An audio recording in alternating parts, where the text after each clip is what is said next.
Everybody's anticipating how Homelander is gonna die, and I have some theories myself, so let's get into it. The countdown toward the end of The Boys has always been, at its core, a countdown toward the inevitable expiration of Homelander's God complex. For years, we have watched John, the man behind the American flag cape, morph from a corporate, managed sociopath into an unhinged, unchecked monarch who views humanity as nothing more than ants beneath his boots. But in the world of The Boys, gods don't just die, they are dismantled. The end of Homelander won't be a simple matter of a bigger punch or a faster laser. It will be a psychological and physical deconstruction that attacks his two greatest weaknesses, his desperate need for love and his absolute terror of being ordinary. To understand how Homelander dies, one must first look at the weaponization of his legacy. Ryan is the most obvious candidate for the killing blow, but his role is more than just a biological countermeasure. Ryan represents the only thing Homelander actually values, a continuation of himself. Throughout the series, Homelander has tried to save Ryan from the humanity that Billy Butcher and Becca instilled in him. If Ryan is the one to end Homelander, it won't be because he is stronger in a traditional sense, but because he represents the ultimate rejection. For Homelander, being killed by his own son is the ultimate betrayal of his bloodline. It proves that the pure Supe heritage he preaches is flawed, and that even his own flesh and blood chooses humanity over the Vought manufactured divinity. However, a purely physical confrontation feels too super heroic for a show that prides itself on subverting those tropes. There's a high probability that Homelander's death begins with the loss of his powers. The introduction of Soldier Boy's radioactive chest blast established a precedent. Compound V can be burned out of the system. Imagine a scenario where Homelander, the man who believes he is a god, is forced to face the world as a mud person. Stripping him of his flight and heat vision before the end would be a fate worse than death for him. To look into a mirror and see an aging, vulnerable, ordinary man would shatter his mind long before his heart stopped beating. It would allow characters like Billy Butcher or Starlight to confront him not as a monster, but as the pathetic bully he has always been under the surface. This leads to the Butcher factor. Billy Butcher has sacrificed his soul, his health, and his relationships for a singular goal, seeing Homelander's head on a spike. With Billy Butcher now being a Supe, the one thing that he hates most in the world, he has nothing left to lose. The tragedy of their relationship is that they are two sides of the same coin. Men fueled by trauma who use violence to fill a void. A final showdown where Butcher uses a concentrated dose of a virus or a depowering agent would level the playing field. If Butcher kills Homelander while they are both essentially human, it fulfills the promise of the show's title. It wouldn't be a battle of titans, it would be a messy, brutal, and ugly scrap in the dirt, proving once and for all that Homelander was never special, he was just a laboratory accident with a marketing team. We also have to consider the internal collapse of Vought and the Seven. Homelander has spent the recent seasons purging anyone who dares to speak the truth to him. He is surrounded by sycophants and those who are too terrified to move, but history and good television suggests that the most dangerous weapon is the one you ignore. I feel like Sister Sage could provide the opening. We know that Sister Sage is extremely smart, yet she wasn't able to predict that Soldier Boy would actually go through and give Homelander the serum. I also would like to add, Soldier Boy giving Homelander V1 was somehow shocking yet anticipated simultaneously. Like when Soldier Boy told Mr. Marathon, which side note was an awesome and hilarious reunion of the Supernatural co-stars and an introduction of comedians including Seth Rogen. But there's this moment in episode 6 where they ambush Homelander, put him to sleep, and they all kind of discuss how they're gonna take him out. And in that, Soldier Boy and Mr. Marathon go back and forth, and Soldier Boy basically tells him that Homelander is a piece of shit, but he's his piece of shit, and nobody is going to kill him but Soldier Boy himself. After that, you just kind of know there's no chance he won't give him the V1. But regardless, we see how smart Sister Sage is in the show and how easily she can predict things based on human nature. So I'm wondering if she has some sort of mastermind plan that she wasn't telling the boys, and if she didn't, maybe she has like a plan B in case this did happen, some sort of fail proof. So I can see her kind of giving the boys the opening they need. If Homelander is forced to see what he truly is, a product, a toy, a failure, he will likely spiral into a level of recklessness that makes him easy to bait into a trap. The environment of his death matters as much as the hand that deals it. Homelander craves the spotlight. He wants to be cheered, he wants to be feared, but most of all, he wants to be watched. The most poetic death for Homelander would be one that happens in total silence, away from the cameras, and stripped of the adulation of the public. If he dies in a dark basement or a muddy field where no one can hear his final words, his entire life's work is invalidated. He wouldn't die as a martyr or a legendary villain, he would just disappear, becoming a footnote in a history book he can no longer control. The role of the Supe-killing virus introduced in Gen V cannot be overlooked either. If the series ends with a biological weapon that targets those with Compound V, Homelander becomes the ultimate victim of the very science that birthed him. There is a grim irony in the idea of the apex predator being brought down by a microscopic organism. It reinforces the theme that nature, no matter how much Vought tries to subvert it, always wins. Homelander's death by virus would be the ultimate equalizer, turning his superior biology into a cage that rots him from the inside out. Ultimately, Homelander's death must serve the arc of Billy Butcher. Butcher's obsession with Homelander has turned him into the very thing he hates. For the story to reach a satisfying conclusion, Homelander's death should ideally lead to Butcher's own realization of his failure. If Butcher kills Homelander but loses Ryan in the process, or becomes the new monster the world needs to fear, the victory is hollow. The show has always been a critique of power, and Homelander's corpse will be the final evidence that absolute power is a death sentence for everyone involved. As the series moves toward its final episodes, the tension isn't about if he will die, but what remains of the world after he's gone. Homelander is the sun that the entire world of the boys revolves around, and when a son dies, it usually takes everything nearby with it. Whether he is ripped apart by Ryan, executed by a dying Butcher, or poisoned by a Vought-made virus, his end will be the most significant event in the history of that universe. It will be a moment of catharsis for the audience, but a moment of terrifying silence for the characters left to pick up the pieces. In the end, John from the lab will likely die the same way he lived,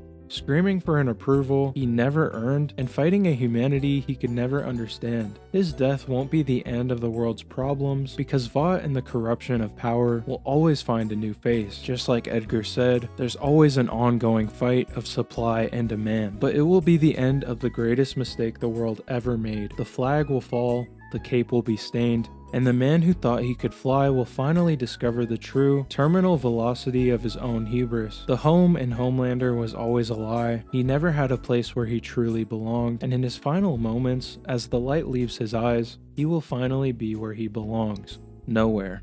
But look, these are just some of my theories. I never really get these right, so come back after this series finale and let me know if I got anything right, and let me know in the comments some of your theories on how Homelander's gonna die. If you enjoyed this video on the boys, I got some more videos about Invincible characters, as well as a video about the Thunderbolts movie I think you'd like, so make sure to check out my channel. We're on the grind to 1,000 subscribers. Currently, we're sitting at 140, so a massive thank you to everyone showing love early on. If you haven't yet, hit that subscribe button and join the community. Also, let me know in the comments who we should tackle next, whether it's a superhero, a TV icon, or even a real person. Don't forget to leave a like on your way out, and I'll see you in the next one.